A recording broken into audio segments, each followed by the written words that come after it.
اور وجہ اس کی یہ ہے کہ ایک تو آپ نبی پاک کے دور میں بھی قرآن پاک کی وحی لکھتے تھے، اور دوسری بات یہ ہے کہ آپ جوان بھی ہیں اور عقل مند بھی ہیں، لہٰذا آپ سے ہم نفع لینا چاہتے ہیں۔ باقاعدہ لفظ کے حضرت صدیق اکبر کہ چونکہ باشعور آدمی ہیں، فہم والے ہیں، لہٰذا آپ سے یہ کام لینا ہے۔ میں شکوہ نہیں کرتا،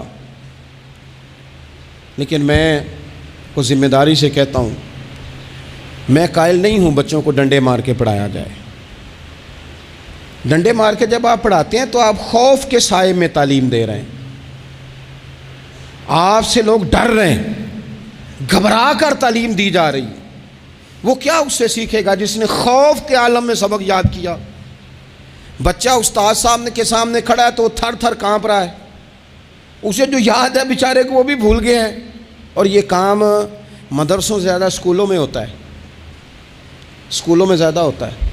لائق لوگوں کو، باشعور بچے کو آپ کو پتہ چل جاتا ہے آپ کا بچہ شعور والا ہے، پھر آپ اس کی مناسب کونسلنگ کریں، اسے آپ مناسب طریقے سے اس کو سمجھائیں، اس کو آپ تھوڑا سا مینٹلی طور پر تیار کریں، اس کی نگرانی کریں کہاں آتا ہے کہاں جاتا ہے۔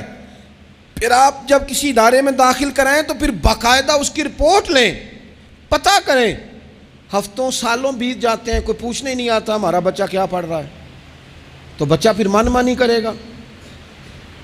نبی پاک صلی اللہ علیہ وسلم کی خدمت عالی مرتبت میں حضرت انس بن مالک رضی اللہ تعالیٰ عنہ کو ان کی جب والدہ لے کے آئیں نا، تو انہوں نے آ کے نبی پاک علیہ السلام سے کہا تھا، یا رسول اللہ صلی اللہ علیہ وسلم، یہ ہمارا بیٹا انس ہے، ہم اسے آپ کا خادم بنانے آئے ہیں۔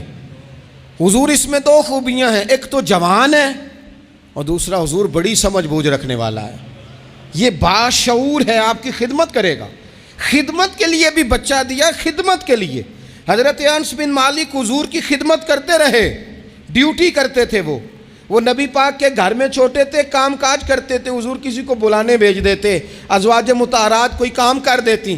فرماتے میں آیا تو تھا خدمت کرنے، لیکن باشعور تھا، فہم والا تھا، کام بھی کرتا رہتا اور مدینے والے کی حدیثیں بھی یاد کرتا رہتا۔ سینکڑوں حدیثوں کا خزانہ حضرت انس بن مالک نے امت کو دیا ہے۔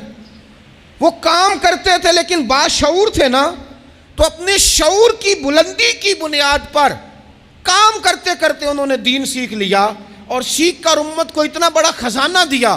لیکن اگر آپ جاہل آدمی لے آئیں، وہ جھڈ آدمی لے آئیں جس کا ذہن بالکل بند ہے، اس کو آپ لا کے بٹھا دیں تو سند کئی دفعہ مل ہی جاتی ہے۔ اعلیٰ حضرت بریلوی سے کسی نے کہا تھا، عالم کے لیے سند